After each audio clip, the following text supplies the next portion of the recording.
Hello story lovers, welcome back to my channel 'Manmohanam part 11'.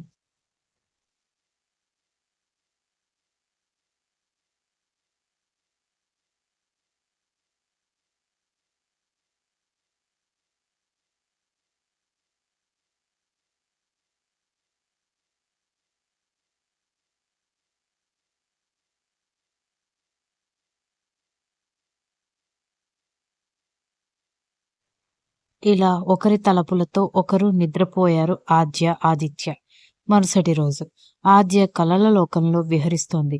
గుళ్ళో మెట్లెక్కుతూ రాత్రి వెలిగించిన ప్రమిద కింద పడింది. అందులో నూనె కింద ఒలికి దానిమీద కాలు వేసి జారి పడబోతున్న ఆద్యని ఒక్క ఉదుటున చేతిలోకి తీసుకున్నాడు ఓ సుందరాంగుడు.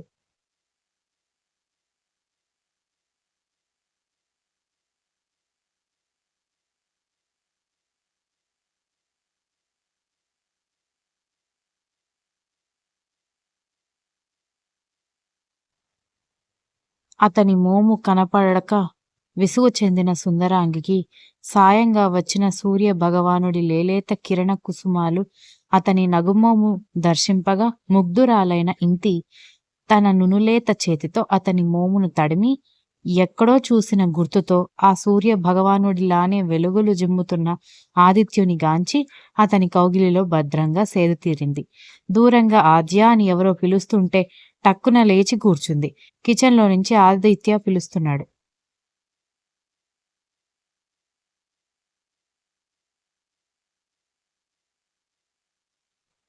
ఆద్య లే, ఎంతసేపు పడుకుంటావు? నీకు ఆద్య అని కాదు, కుంభకర్ణి అని నామకరణం చేయాల్సింది అని తల కొట్టుకుంటున్నారు. తనకి వచ్చిన కళ గుర్తురాగానే సిగ్గుతో బుగ్గలు మంకెన పువ్వులని పోలుతూ తన కాలు చెయ్యి విరిగిన విషయం మరచి అడుగు వేయగానే బాధతో అరుస్తూ కూలబడింది ఆద్య.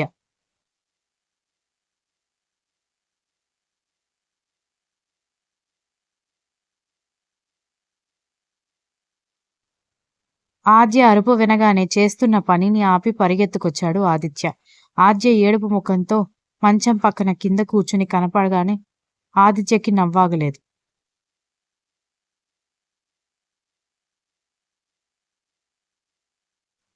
ఏం పొడి చేద్దామని కింద కాలు పెట్టావు అన్నాడు మెంటలుడా. నీ అరుపులకే లేచాను, మర్చిపోయి కాలు కింద పెట్టేసరికి నొప్పెట్టింది ఆదిత్య అంది ఆద్య. అలా అంటున్నప్పుడు తన కంట్లో సుడులు తిరుగుతున్న నీళ్లను చూడగానే ఆదిత్య కళ్ళు వర్షించాయి. అది ఆద్య కంట్లో పడక మానలేదు.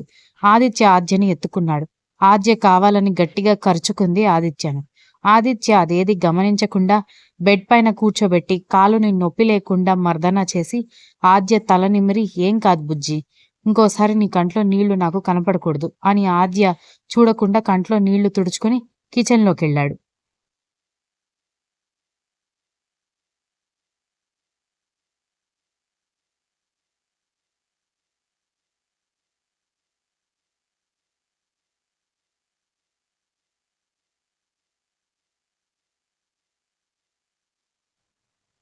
ఆద్య ఆదిత్య వెనక్కి తిరగగానే ఫ్లయింగ్ కిస్లు ఇస్తూ ఎగిరేసరికి మళ్ళీ చెయ్యి నొప్పెట్టి నోటి నుంచి అరుపు బయటకి రాకుండా నొప్పిని పంటి బిగువన దాచింది.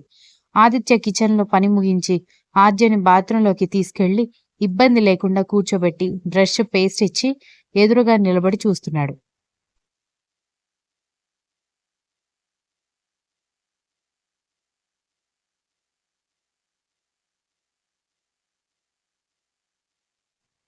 ఆదిత్య అలా ఎదురుగా నిలబడి చూస్తుంటే కొంచెం సిగ్గనిపించి, ఆదిత్య, నేను బ్రష్ చేసుకున్న తర్వాత పిలుస్తానులే వెళ్ళు అంది తలెత్తకుండా. ఆద్య సిగ్గుపడుతుంటే కొత్తగా అనిపించి, సరే అయ్యాక పిలు అన్నాడు. ఆదిత్య వెళ్ళిపోగానే గుండెల మీద చెయ్యేసుకుని, వామ్మో, నిన్న మొన్నటి వరకు ఆదిత్య ఫ్రెండ్ కాబట్టి సంధ్య వాళ్లతో ఉన్నట్టే సిగ్గు లేకుండా బిహేవ్ చేసేదాన్ని. ఇప్పుడు ఆదిత్యనే నా బంగారం అని తెలిసేసరికి గుండె వేగం పెరిగిపోతోంది. ఏంటో ఈ ప్రేమ మాయ అని నవ్వుకుంటూ బ్రషింగ్ కంప్లీట్ చేసింది.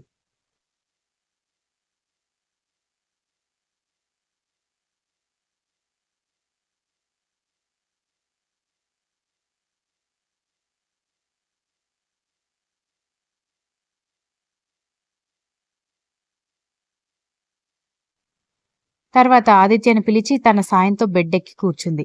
ఆదిత్య టిఫిన్ తినిపిస్తూ, ఎంత హాయిగా నేను ఎత్తుకుని తిప్పుతుంటే కాలు కింద పెట్టకుండా ఎంజాయ్ చేస్తున్నావే రాక్షసి, నీకలా నడుస్తోంది. పెళ్లికి ముందే మొగుడుతో ఎన్ని సేవలు చేయించుకుంటున్నావే అని ముద్దుగా తిట్టుకున్నాడు ఆదిత్య.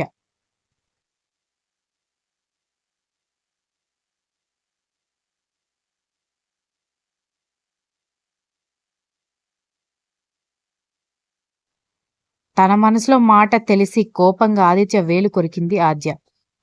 ఆదిత్య ఆ అని అరిచి ఆద్య వంక కోపంగా చూస్తూ ఎందుకు కొరికావే దయ్యం? వామ్మో! ఇప్పుడు టీటీ ఇంజెక్షన్లు చేయించుకోవాలా? అన్నాడు ఏడుపు ముఖంతో.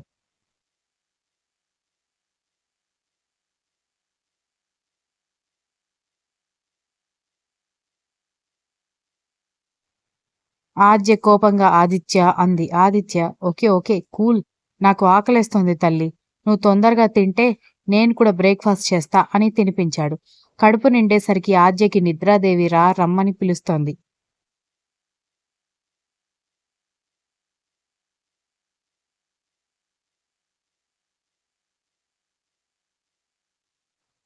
ఆదిత్య అది గమనించి ఓయ్ పిల్లా! ఇప్పుడు గాని నిద్రపోయావనుకో అట్లకాడ కాల్చి వాత పెడతా అన్నాడు బెదిరిస్తూ. ఆద్య భయంగా పడుకోను అంది. ఆదిత్య గుడ్ గర్ల్ నేను తినేసొస్తా అని వెళ్ళిపోయాడు. ఈ ఆదిత్యకి శాడిజం కూడా ఉంది. పర్లేదులే నా డార్లింగ్ నా గురించే కదా చెప్పేది అని ఆదిత్య కోసం వెయిట్ చేస్తూ కూర్చుంది. అంతలో ఆద్య మొబైల్ మోగింది. స్క్రీన్ మీద ధీరజ్ సార్ అని కనపడగానే ఈయనెందుకు ఫోన్ చేస్తున్నాడు? కొంపదీసి ఆ సందీప్ సార్ గురించి మాట్లాడ్డానికా ఏంటి? అని తలగోక్కుంటూ కాల్ లిఫ్ట్ చేసి గుడ్ మార్నింగ్ సార్ చెప్పండి అంది.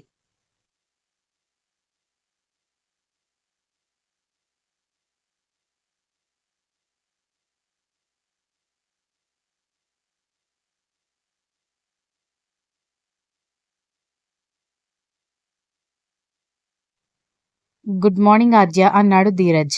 ఎందుకు కాల్ చేశారో చెప్పండి ధీరజ్ సార్ అంది లేని వినయం నటిస్తూ. అది ఆద్య స్నేహ నెంబర్ కావాలి అన్నాడు ధీరజ్. ఆద్య ఆశ్చర్యంగా స్నేహ నెంబర్ నీకెందుకు? సారీ మీకెందుకు సార్ అంది. ఇంక నీ దగ్గర దాచటం ఎందుకు? నాకు స్నేహ అంటే చాలా ఇష్టం ఆద్య. నేను తనని ఆఫీస్‌లో జాయిన్ అయినప్పటి నుంచి ప్రేమిస్తున్నా. కానీ స్నేహ సీరియస్‌నెస్ చూసి భయమేసి ఎప్పుడు బయటపడలేదు. ప్లీజ్ ఆద్య నేను స్నేహని పెళ్లి చేసుకుంటా ఆద్య అన్నాడు. ఆద్యకి ఒకవైపు సంతోషంగా, ఒకవైపు భయంగా ఉంది.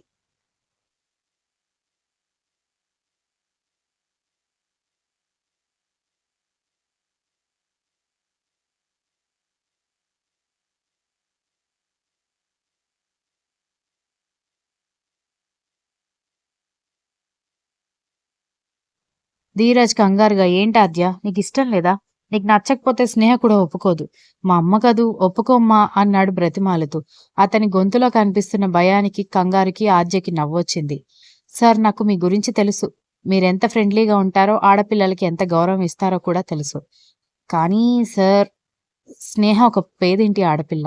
వ్యవసాయం చేస్తూ పూటకు గడిపే కుటుంబంలో పుట్టి, చదువు మీద ఇష్టంతో బాగా చదివి ఈ స్థాయిలో ఉంది.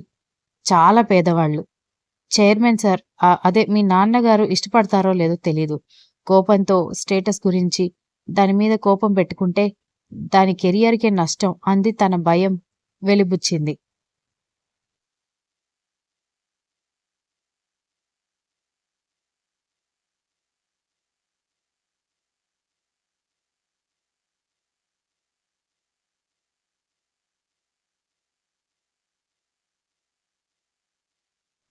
ఆద్య ఇదే నీ భయం అయితే అది వదిలేయ్. ఎందుకంటే నాన్నకి ఎప్పుడో తెలుసు. నిజానికి స్నేహకి కూడా నేను ప్రేమిస్తున్నానని తెలుసు. కానీ తన లిమిట్స్ తను మెయింటైన్ చేస్తుంది అన్నాడు. ఆద్య ధీరజ్ మనస్తత్వానికి ఆశ్చర్యపోయింది. సార్ నాకొక డౌట్ అంది ఆద్య.